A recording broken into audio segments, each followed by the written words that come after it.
Hello guys, ഇന്ന് കർക്കിടകം 18 കേട്ടോ.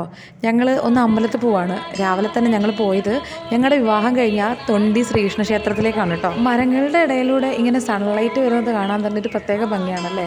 ഈ അമ്പലത്തിൻ്റെ ആംബിയൻസ് ഒന്ന് വേറെ തന്നെയാണ്. ഈ ക്ഷേത്രത്തിലേക്ക് വരുമ്പോഴൊക്കെ എനിക്ക് അന്നത്തെ ആ കല്യാണത്തിൻ്റെ ഓർമ്മകൾ ഇങ്ങനെ വന്നുകൊണ്ടേയിരിക്കും. പ്രാർത്ഥിച്ച് വേഗം പോകണം, കുറേ ഏറെ പണി ചെയ്ത് തീർക്കാനുണ്ട്.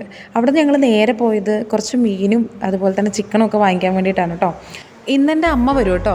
കർക്കിടക ഉണ്ടയും ഉണ്ണിയപ്പമായിട്ട് അമ്മ ഇന്ന് എന്നെ കൂട്ടാൻ വേണ്ടി വരികയാണ് കേട്ടോ. കർക്കിടക വിരുന്നിന് ഇന്ന് അമ്മ വരുമ്പോൾ മുല്ലപ്പൂ കൊണ്ടുവന്നിട്ടുണ്ടായിരുന്നു കേട്ടോ. എനിക്ക് ഭയങ്കര ഇഷ്ടമാണ് മുല്ലപ്പൂ, അതിൻ്റെ ആ സ്മെല്ലും കാര്യങ്ങളൊക്കെ. ഏറ്റവും കൂടുതൽ മുല്ലപ്പൂ വെച്ചിട്ടുണ്ടായിരുന്നത് പണ്ട് പഠിക്കുന്ന സമയത്ത് വേനലവധിക്കാണ്. അതിനിടയിൽ ഞാൻ പരിചയപ്പെടുത്തിയില്ലല്ലോ, ഇതാണ് കേട്ടോ എൻ്റെ അമ്മ. തൊട്ടടുത്ത വീട്ടിൽ നിറയെ ഫാഷൻ ബൂട്ട് ആയിട്ടുണ്ട്. അതുകൊണ്ട് തന്നെ രണ്ടുപേരും ഇരുന്നിട്ട് ഫാഷൻ ബൂട്ട് കട്ട് ചെയ്തിട്ട് ഒരേ തീറ്റയാണ് കേട്ടോ. ഒടുക്കത്തെ പൊളിയാണ്, ഇതെങ്ങനെ തിന്നുന്നതെന്നൊരു ഐഡിയ ഇല്ല. പക്ഷേ ഏട്ടന് ഭയങ്കര ഇഷ്ടമാട്ടോ ഈ സാധനം. നേരെ അത് പൊളിച്ച് നേരെ വായിലേക്ക് ഇട്ടിട്ട് ഒരൊറ്റ കഴിക്കലാണ്. പുളിയൊന്നും അറിയാറേ ഇല്ലയെന്ന് തോന്നുന്നു. കല്യാണ വിരുന്നിന് ശേഷം പിന്നീട് അമ്മ വീട്ടിലേക്ക് വരുന്നത് ആദ്യമായിട്ടാണ് കേട്ടോ.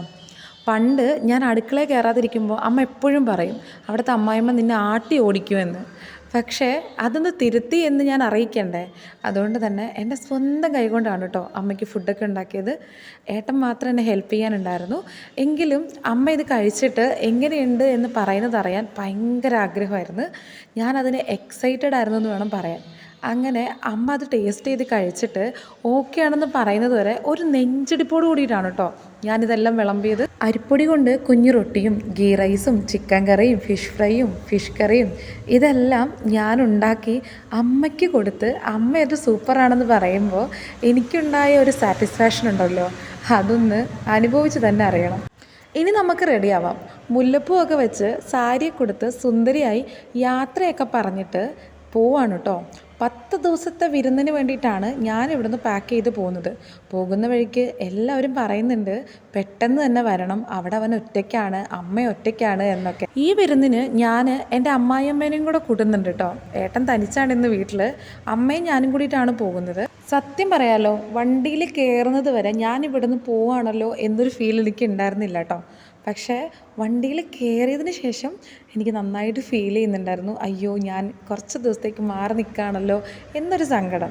പക്ഷേ ആ സങ്കടത്തിന് അധികം ആയുസ്സൊന്നും ഉണ്ടായിരുന്നില്ല കേട്ടോ. പിറ്റത്തെ ദിവസം രാവിലെ ആയപ്പോൾ തന്നെ ഏട്ടൻ വന്നു.